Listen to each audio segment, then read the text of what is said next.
Conectas Podcast. I'm telling you, these countries are calling us up, kissing my ass.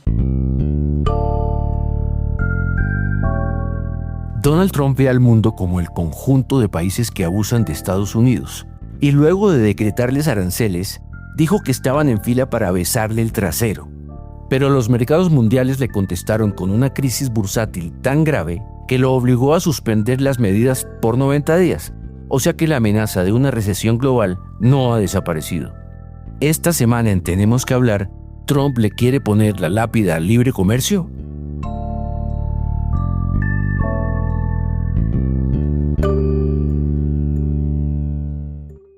Hola, soy Mauricio Sáenz y les doy la bienvenida a un nuevo episodio de este podcast semanal en el que abordamos diversos temas de América Latina porque tenemos que hablar. Conectas Podcast presenta Tenemos que Hablar. El análisis semanal para comprender la actualidad de América Latina, Realizado por la mesa editorial de Conectas, la plataforma periodística con miembros en 19 países de la región.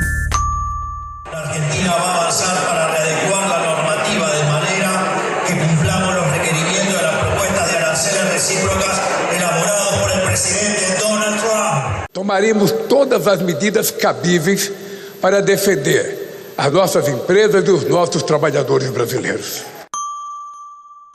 Los presidentes latinoamericanos reaccionaron de distintas maneras ante la guerra arancelaria desatada por Trump. Algunos, como Milei, agacharon la cabeza. Otros, como Lula, trataron de mantenerla en alto. Pero ninguno contraatacó con aranceles a los productos estadounidenses como sí lo hizo China.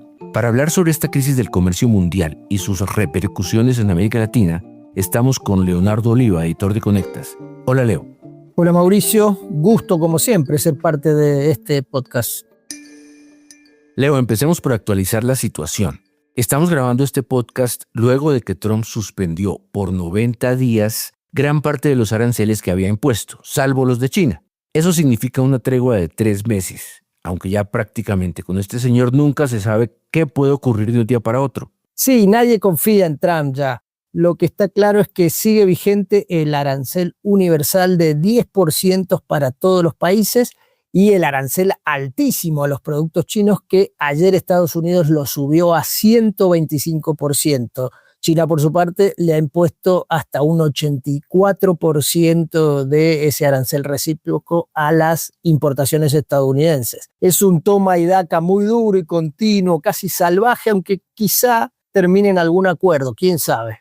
Pero vamos a lo básico. ¿Qué son los aranceles aduaneros y cómo se aplican? Bueno, los aranceles aduaneros son impuestos que se aplican a las mercancías que se importan de otros países. Después de la Segunda Guerra Mundial fueron bajando progresivamente con la liberalización del comercio internacional, pero ahora con esta ofensiva de Trump vuelven a estar en las conversaciones. Los aranceles básicamente los recauda un gobierno que los impone a las importaciones de los otros países, como dijimos, pero quien paga esos aranceles son las empresas que introducen el producto extranjero en el país, es decir, los importadores. Y esas empresas, por supuesto, le pasan esos costos a los consumidores finales, es decir, aumenta el precio final que paga el consumidor.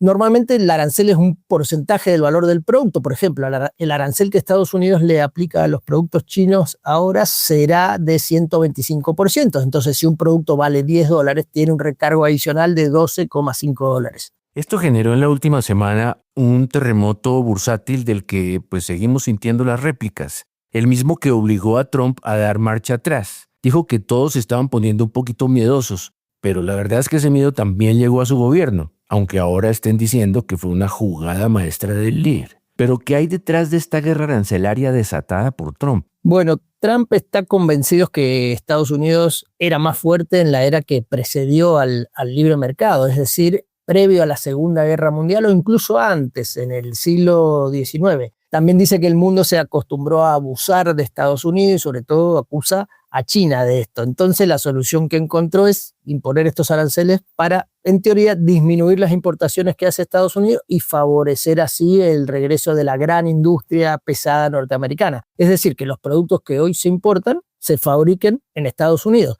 y que lo fabriquen trabajadores estadounidenses, es decir, generar mayor empleo industrial. En resumen, Trump propone volver a una era de proteccionismo económico que combina con el aislamiento geopolítico que también hemos conocido en estos últimos 2 meses. Los resultados, Mauricio, son inciertos. Lo que es seguro es que es un cambio del paradigma que ha dominado el comercio mundial en el último medio siglo al menos. Es lo que cree María José Etulain. Ella es consultora en comercio internacional y desde Estados Unidos está analizando esto que está ocurriendo. Bueno, yo creo que realmente es un cambio de paradigma, que muchos podemos no compartir porque con el paradigma del multilateralismo estábamos llevando adelante bastante bien la convivencia planetaria, pero hay que reconocer que hay acciones, no solo de Estados Unidos, sino de otros países como Rusia o como China, que también han socavado las bases del multilateralismo. Sin ningún lugar a dudas, nada va a volver a ser como era, pero hay que ver qué queda y qué se rescata de lo que fue, yo te diría, la época de oro del multilateralismo. Ese multilateralismo del que habla la experta Leo se basaba en reglas claras creadas en tratados multilaterales que tienen fuerza de ley. Era el mundo estable y predecible que el propio Estados Unidos diseñó tras la Segunda Guerra Mundial, el mismo que incluso se profundizó con la Organización Mundial de Comercio en 1995, hace precisamente 30 años.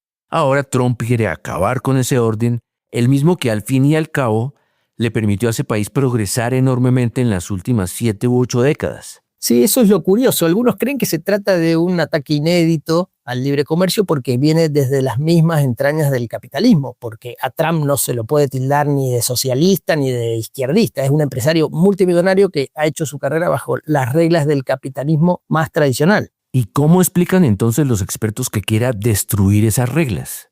Bueno, algunos ven en esto un nuevo tipo de diplomacia que consistiría en aplicar los aranceles para después negociar. Es lo que me dijo el economista Germán Ríos Méndez.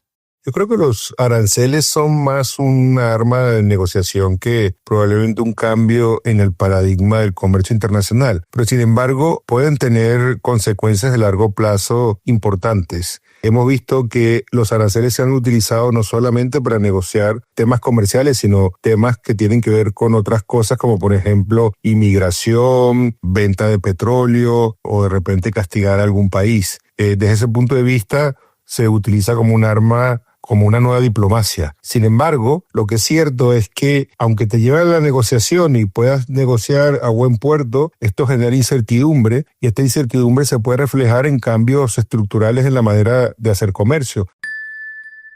Leo, hablemos ahora de cómo afecta esta guerra comercial a América Latina. Ya se sabe que los aranceles a nuestra región siguen vigentes, porque son en su gran mayoría del 10%, es decir, el porcentaje decretado para los próximos 90 días para todos los países excepto China, por supuesto. Sí, acá en América Latina el escenario es diferente según el país o la región que analicemos. Vamos al Cono Sur, los casos de Brasil, Chile o Uruguay, que son mercados muy diversificados, no solo exportan a Estados Unidos, entonces con esta política de Trump serían menos golpeados.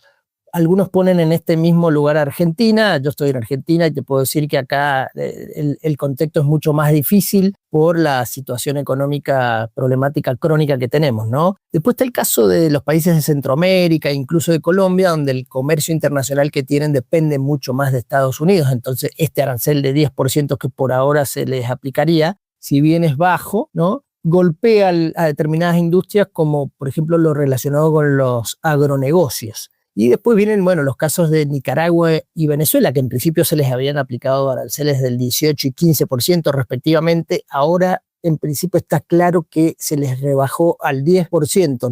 No ha dicho nada nuevo el gobierno de Estados Unidos sobre esto. Y por último, el caso de México, ¿no?, que no se le aplicó un arancel especial porque Trump respetó el tratado, o ha respetado hasta el momento el Tratado de Libre Comercio de América del Norte, que también incluye a Canadá, ¿no? Pero México sí sufre un 25% para los productos mexicanos que no son parte de ese tratado.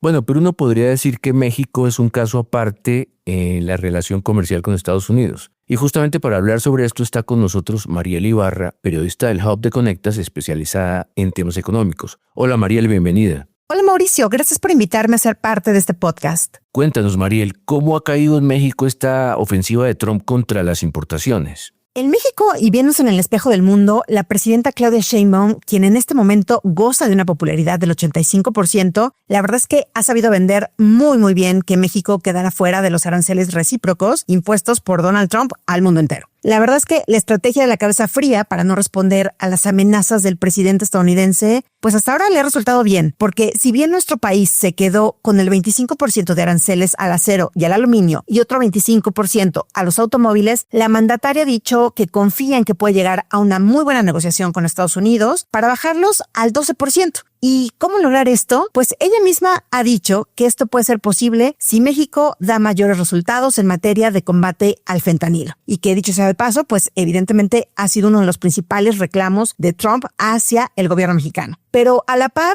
nuestro país y el gobierno confían que su misma condición de principal socio comercial de Estados Unidos, la integración de las empresas automotrices que hay entre ambos países y el propio tratado comercial que hay en la región de Norteamérica, pues dejará en un 85% de las exportaciones fuera de estos temas de aranceles. Bueno, pero ¿hay riesgos de una recesión grave en México? Digo, pese a este optimismo del gobierno. Este optimismo parece mayor a las proyecciones de crecimiento económico que hay para nuestro país este año, porque se esperan muy bajas. Incluso varios analistas y organismos internacionales proyectan que la economía mexicana podría entrar en una recesión. Uno de ellos es la OCDE, que antes del día de la liberación de Trump tenía prevista una contracción del PIB de hasta 1.3%. Pero pues bueno, veremos qué se logra en las próximas semanas antes de que se sienta en la revisión del TEMEC, el tratado comercial, que se tiene previsto para este verano, donde, dicho sea de paso, México estará también inmerso en la elección de jueces, magistrados y ministros por voto popular, lo que también pone nerviosos a los inversionistas.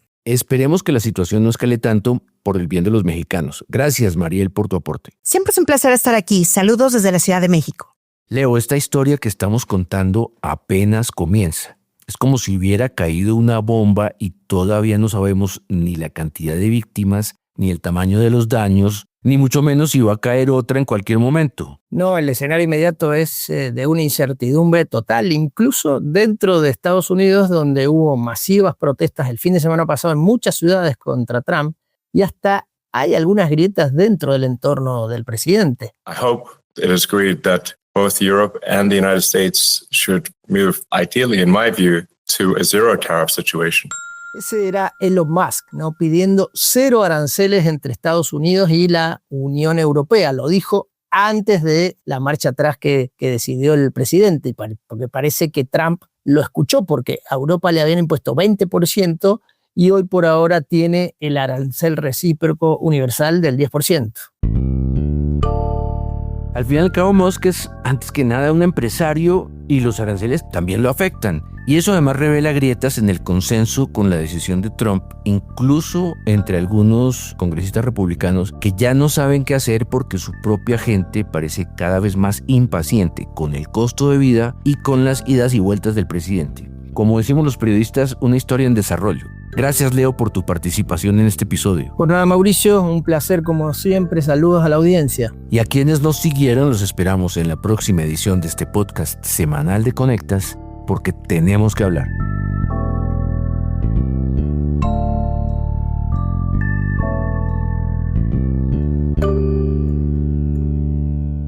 Para conocer a profundidad más contenidos de análisis sobre las Américas, visítanos en www.conectas.org. Escúchanos cada semana en Spotify, YouTube, Apple y Google Podcasts. Activa las notificaciones y déjanos tus comentarios porque en Latinoamérica tenemos que hablar.